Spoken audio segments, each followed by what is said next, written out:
Clash of Clans collaborations have been ramping up lately, but what you probably didn't know is that the first one was over a decade ago. Here is the history of every collaboration in Clash of Clans, and at first we'll be taking a look at official ones, and later in the video we'll take a look at some unofficial but noteworthy mentions. Let's do this. Puzzles and Dragons. This was the first ever collaboration in Clash history, but it's probably not what you think it was. It was more of a cross promotion than anything else. They basically teamed up to promote each other's games, as Clash of Clans wanted to tap into the Japanese market, and Puzzles and Dragons wanted to promote their game to a Western audience. It was a win-win. So in Puzzles and Dragons, they had a Clash of Clans dungeon, which featured many Clash characters like the Barbarian, Archer, Goblin, Healer, and several variants of these troops, as well as bosses like the Crimson Dragon and Nightmare P.E.K.K.A. I've never played the game, so I'm sorry if I don't know what I'm talking about.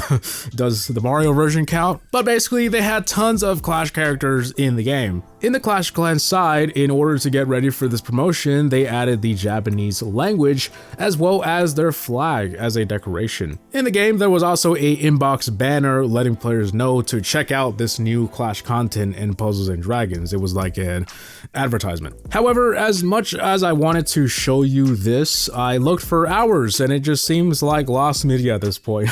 But they did do several social media posts about it that would have been similar to what was in the inbox. Basically, Puzzles and Dragons focused on adding new content, while Clash of Clans focused on getting players to try this new content. First Second, also known as the Books of Clash collaboration. I wouldn't be surprised if many players thought this was related to Clash-O-Rama in a way, like I initially thought, but no, this was in collaboration with the Books of Clash, which are actual books. It's a series of books based on the Clash universe. To promote the books, a small collaboration kicked off on June 1st, 2023 with a brand new loading screen featuring mostly the main characters of Volume 1 of the series, one of them being Terry the Hog Rider. We also got the Books of Clash scenery, which is based off the map in the book. You can find it in the back of the book. Honestly, it's a pretty sweet scenery. It's one of my favorites. And we also got a free statue at the end of the Gold Pass that has a colored effect when you tap on it. Aside from this in-game content though, some content creators got a special edition of the book, which I believe was also available through giveaways. This collaboration happened in the middle of an entirely different season, so the promotion wasn't around for long, but it's gotta be one of the coolest in my opinion.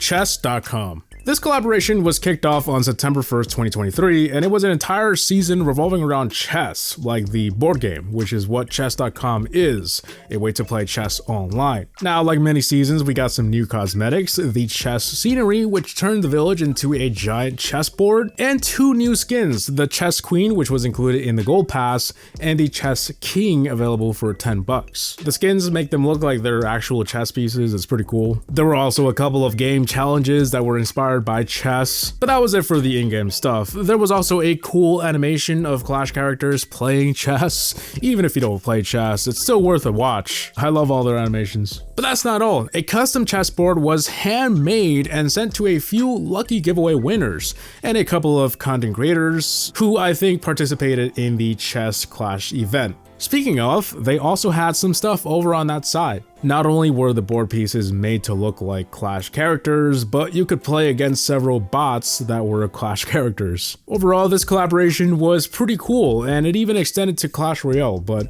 maybe we'll talk about Royale in another video. Haaland. So unlike the previous collaborations, this one was with a specific person, Erling Haaland, which is a professional soccer player, or football player for my non-Americans. Apparently, the partnership kicked off when Haaland himself contacted the Clash team, as he had been a fan of the game since he was a kid. It all started on April 26, 2024 with the mysterious object spawning in everyone's village. This was a teaser to the collab, but also an Easter egg, as it took 9 seconds to remove and gave you 9 gems. 9 being Haaland's number. I didn't get that until a year later. A few days later, an animation was uploaded where Clash characters enter a portal to go get Haaland so he can help them crush a village. This version of Haaland in the Clash universe will become a purchasable skin in the game. There were also a ton of other cosmetics like a soccer scenery that has some Haaland specific Easter eggs and several decorations. Not all of them were Haaland related. I mean, Haaland himself is not soccer. but surprisingly, most of them were. You just had to look hard. Like the Victory Milk statue, which references the fact that Haaland himself loves milk. There were also a ton of Haaland challenges. It was one of those where you had to get stars to unlock rewards up to a final prize. And some of these challenges were pretty difficult, but also fun because you had to use some limited time troops to complete them, like the Giant Thrower, Barbarian Kicker, and a spell, the Yellow Card. And lastly, for Haaland specific stuff, there was a medal event where you collected footballs for Haaland's camp in order to get a number of rewards, including some of those decorations we went over earlier. There was also the spiky ball equipment, though I'm not really sure if this was related to Haaland. I think it was just a soccer thing, but yeah, that was it for the in-game stuff. Aside from that, there were several videos uploaded with Haaland going over different topics, but yeah, that was everything. Pretty cool. WWE. This was a partnership in conjunction with WrestleMania 41. For those who don't watch wrestling, it's just a yearly tournament type thing. This one also happens to be the biggest one yet, so I'll try to mention everything without fixating on something too long. The collaboration kicked off on the 31st of March 2025 with a commercial featuring Cody Rhodes playing Clash of Clans. And not long after, the Clash Mania season started. So right off the bat, this one had a full cosmetic set, including a scenery that is a wrestling ring with the WWE logo on it, and 5 skins which are based on real wrestlers like Cody Rhodes, Rhea Ripley, The Undertaker, Bianca Belair, and Rey Mysterio. I don't know if I said those correct.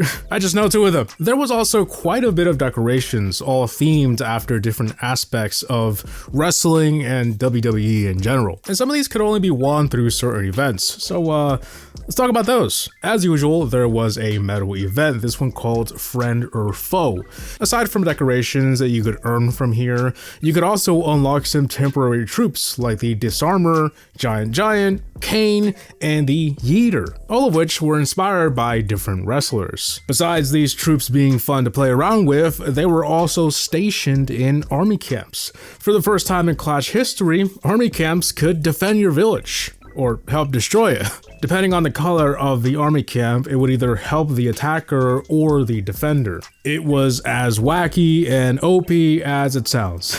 And apparently annoying. I don't know, I didn't really play that much during the season. And finally, before we move on from these troops, they also had a unique tombstone during the event. That thing they drop when they die. Another big part of the collaboration was the introduction of a new clan event called Gold Rush, where you would all collect gold for a final prize, which was a WWE belt. But we're not done. There were several special challenges. You could predict the results of WrestleMania for some in-game rewards. And among other smaller details, the villager had a custom attire, and a WWE blimp could also be seen flying around the default scenery. But as the entire WrestleMania, there was a Clash of Clans logo on the wrestling ring.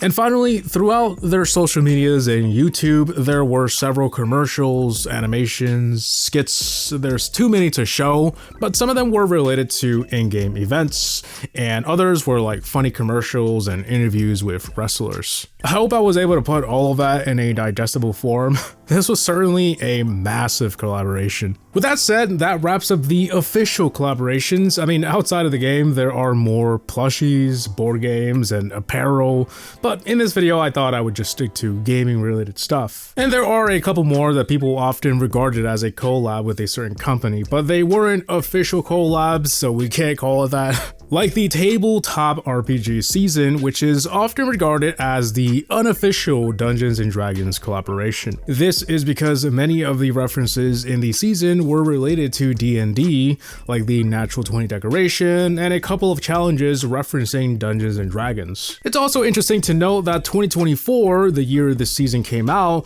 was also the year that Dungeons & Dragons was celebrating their 50th anniversary, and September, the exact month as the season, they released several products. But perhaps some of it may just be a coincidence. D&D isn't the only tabletop RPG in existence, it's just one of many, but still, it's thought of as the Dungeons & Dragons season. And last but not least, we have the Simpsons. Their relationship with Supercell is quite interesting. There has never been a collaboration inside of Clash of Clans, but outside of the game is a different story. In 2014, they had an entire update revolving around Clash of Clans. It was called the Clash of Clans event, and basically they added a bunch of decor and buildings inspired by Clash of Clans, as well as every character cosplaying as a Clash of Clans troop. This wouldn't have been the first time the Simpsons made a Clash reference, as a year prior they added an Easter egg where Homer mentions Clash of Clans inside the game. In one episode of their TV series, one of the characters is playing Clash of Clowns on an iPad, and in another episode they talk about Clash of Castles, and not to mention that a few of the original writers of the show went on to write